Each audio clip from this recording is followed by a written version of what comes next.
حال ہی میں جو ایک قانون منظر عام پر آیا جو بنا تو 4 سال پہلے ہے، لیکن اس کے بارے میں معلومات بعد میں آئیں، اس کے مختلف اسباب اور وجوہات ہیں، اس پر بھی ہمیں خود احتسابی کی ضرورت ہے، خاص طور پر ہم لوگوں کو جن کی ذمہ داریاں بہت زیادہ ہیں۔ لیکن اس کے ساتھ ساتھ یہ ٹرانسجنڈر ایکٹ جو بنا ہے، ٹرانس کا معنی تبدیلی اور جینڈر کا معنی جنس کی تبدیلی کا قانون، عنوان یہ رکھا گیا کہ خواجہ سراؤں کے حقوق کا تحفظ، مگر اس کی آڑ میں ہم جنس پرستی کو قانونی تحفظ دیا گیا۔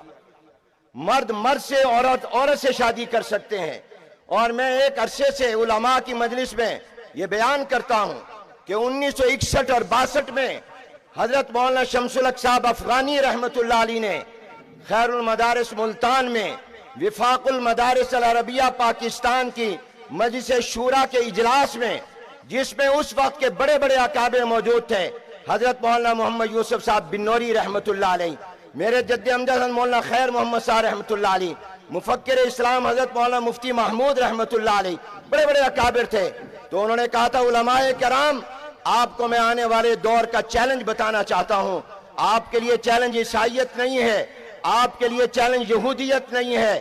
ایک دور تھا جب ان سے مناظرے ہوتے تھے، اب یہ بطور مذہب نہیں، بطور قوم کے دنیا میں ہیں۔ آج عیسائی بطور مذہب نہیں قوم ہے، یہودی بطور مذہب نہیں قوم کے ہے، جیسے پنجابی بلوچی ایک قوم ہے۔ فرمایا تمہارے لیے آنے والے دور میں چیلنج مغربیت ہے۔ مغرب نہیں کہا، مغربیت کہا۔ یہ وہ چیلنج ہے جو مغربیت اباحیت پسندی کا نام ہے، جو کہتا ہے کہ انسان کا حق پہلے ہے، اللہ کا حق بعد میں ہے، اور انسان کی خواہشات وہ مقدم ہیں، آسمانی تعلیمات بعد میں ہیں۔ یہ پاکستان جو اسلام کے نام پر بنا، اس پر بھی تہذیبی دہشت گردی اور تہذیبی حملہ ہے۔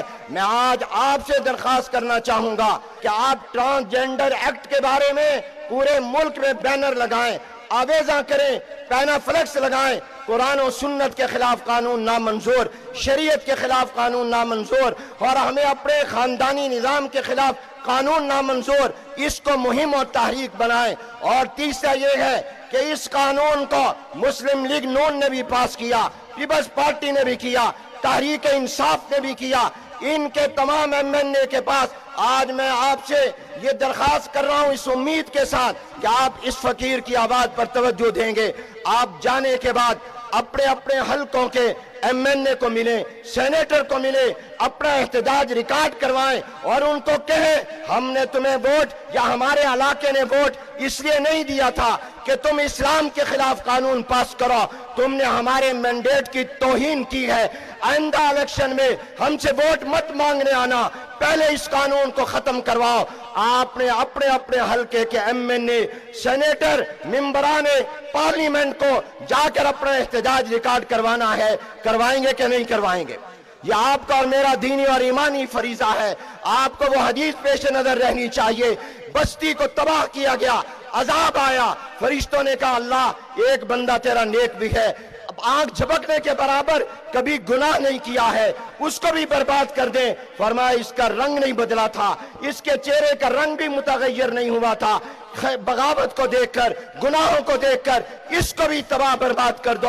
مجھے اور آپ کو اس ملک کو عذاب سے بچانا ہے، قوم کو عذاب سے بچانا ہے۔ سیلاب نے، بے وقت کی بارشوں نے بھی ہماری آنکھیں نہ کھولیں۔ اب تو اٹھو، اب تو غور کرو، اس قانون کے خلاف آپ اپنی آواز کو بلند کریں۔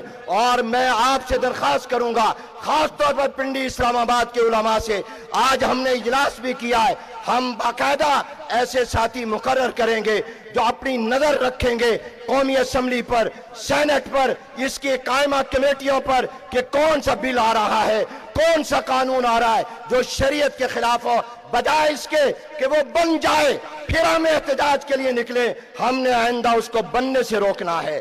آپ اس کا ساتھ دیں گے کہ نہیں دیں گے؟ آپ نے بننے سے روکنا ہے۔ چوکوں پر، چوراہوں پر بینر کو عام کرو، الیکشن آنے والے ہیں، کوئی ووٹ مانگنے آئے اس سے ختم نبوت، ناموس رسالت کے تحفظ، غیر اسلامی غیر شرعی قوانین ان کے بارے میں کبھی وہ ووٹ نہیں دے گا، بھلے پارٹی فیصلہ کر لے، اس پر آپ کو ان سے حلف لینا چاہیے۔ اور جہاں تک موجودہ قانون کی بات ہے، حضرت مولانا فضل الرحمان صاحب دامت برکاتہم العالیہ ہمارے درمیان مشورے جاری ہیں۔ حضرت مولانا نے اس پر اپنے جمعیت کے رفقا کو مقرر کیا، پورے قانون کا جائزہ لیا، پھر ان کے رفقا نے ایک مسودہ تیار کیا، حضرت نے وہ مسودہ بھیجا حضرت مولانا مفتی محمد تقی عثمانی صاحب دامت برکاتہم کے پاس، پھر خود مولانا کراچی تشریف لے گئے، حضرت سے ملاقات ہوئی اور اس کے مطابق حضرت کو مسودہ دیا، حضرت نے غور کر کے اس کا ایک ترامیم کچھ کی، اس کے اندر مزید اصلاح اور بہتر کیا، پھر حضرت نے اپنے ساتھیوں کو دیا، وہ الحمدللہ تیار ہو گیا۔